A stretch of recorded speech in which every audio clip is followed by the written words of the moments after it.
Hi teachers, my name is DJ West. I'm the National Professional Learning Director for McGraw-Hill Education, and I want to take a few minutes and just walk you through McGraw-Hill's version of Illustrative Mathematics and how you can use some of these resources in a virtual setting. So I want to go live just to start out with. And when you come to your landing page, just remember whichever courses you teach will be there. I'm going to go ahead and launch course 6. But what I'm going to show you works for course 1, 2, 3, Algebra, Algebra Support, Geometry, and Algebra 2. From my dashboard, I just want to point out a few things. Over on the side menu are where you can access your gradebook, any assignments, and then actually look at the results of those assignments. If you want to put assessment together and send that out, you can do that.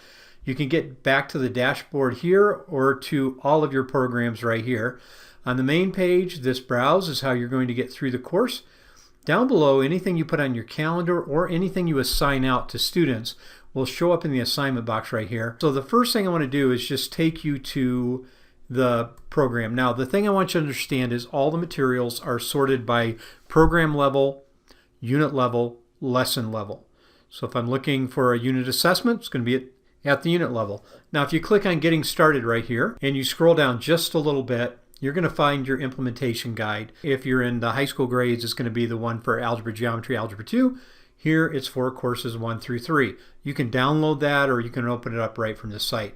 Also at the program level, program resources, and if I click into that and I scroll down a little bit, you're going to see the e-toolkit. So in here you have a number of tools that your students can use and actually interact with the math. These are not integrated directly into the widgets or the problems for IM, but it's a support resource that you can use at any time that you need to have access to it. So I'd encourage you to play around. It actually offers some nice options. Clicking out of that, it takes me back in, and we're going to go from here to a unit page. So I'm going to pick Unit 2 on Introducing Ratios, and I want to show you a couple things from here. One, if you scroll down, you're going to see all of your unit resources. You're going to see the student ebook. You're going to see Check Your Readiness, the end of unit assessments.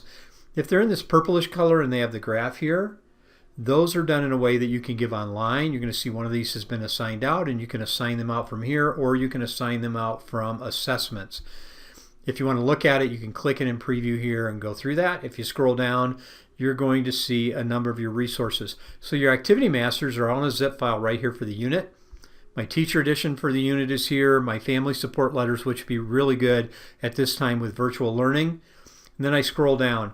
I've got my Check My Readiness here. I've got my teacher guide that actually tells you what each problem is assessing, and then also the background information to support students. You're going to see my end of unit along with the teacher guide that goes along with it. Now, we saw up above the same Check Your Readiness and end of unit. These are in the assessment engine. These down here below are PDF versions. So you have the option of using either one. So if you're in a situation where you can use all the digital, that's fantastic.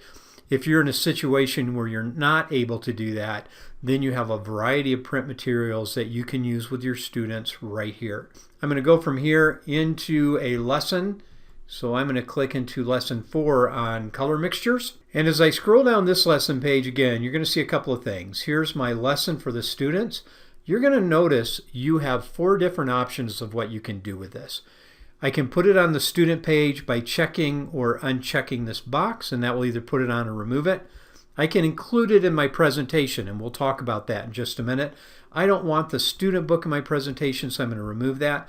I can assign it, and if I click that, anything can be assigned in this way. So lesson 4, this is when it's going to be due. I can change all that. It's going to go to all students. When I scroll down, how many points are possible? Now, you do have to put a 0 in or EC for extra credit. What kind of category is this? I'm going to call it participation.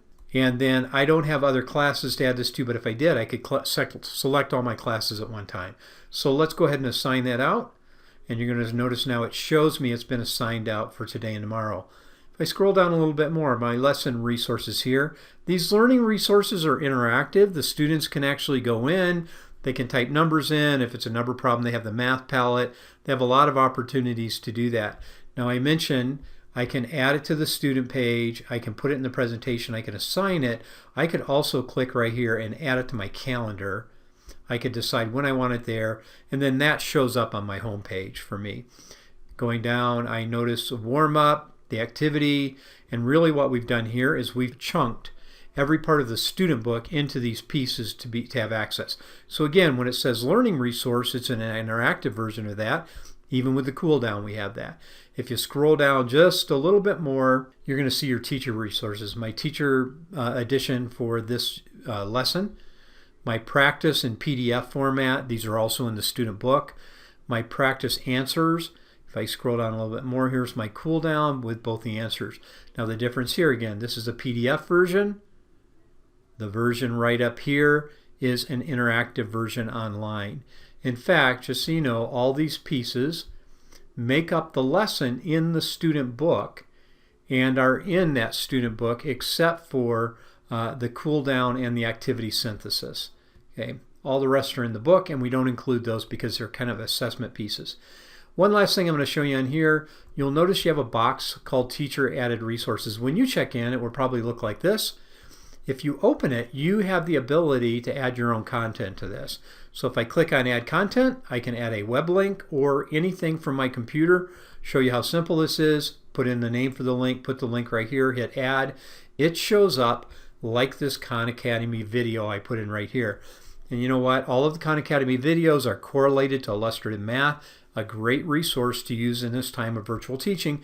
And again, I have the same options. Add a student page, include in presentation, assign it, or add it to my calendar.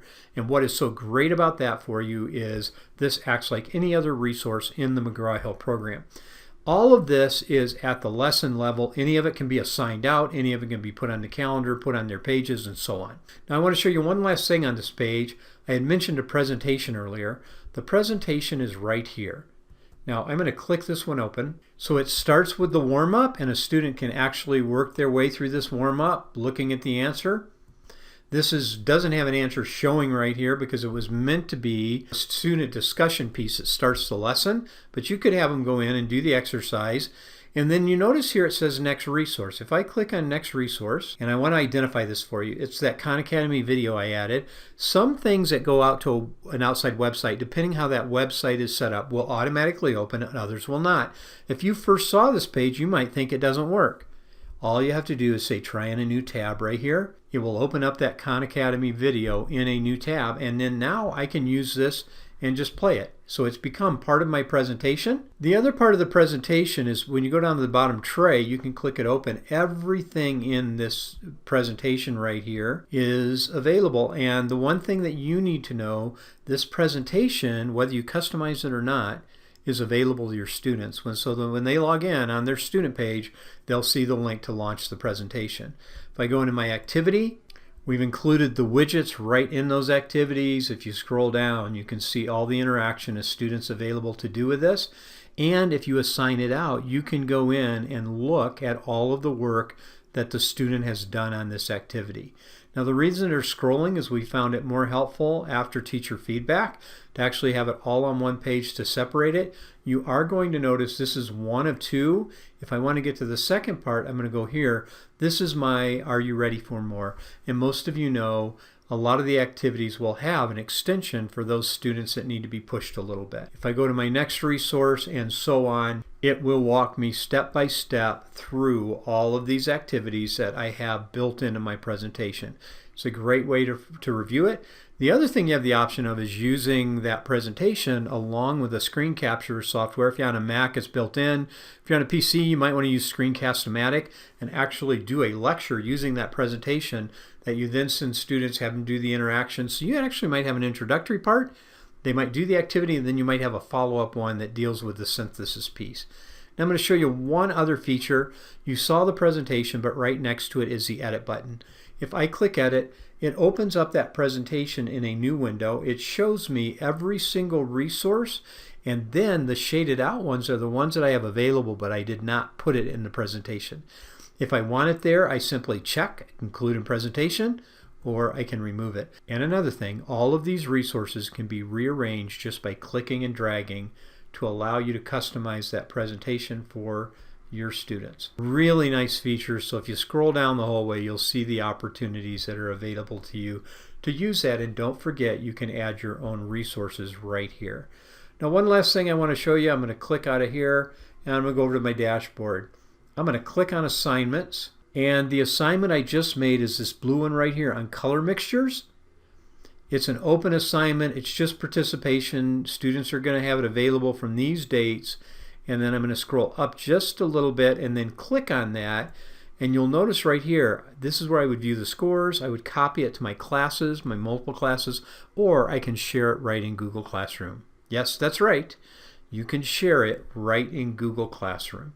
So that's been a quick look at the teacher side. So whether you have the opportunity to use the digital that we've touched on today, or whether you've had the opportunity to pull print resources or the PDF resources now, we just want you to know all of those resources are here.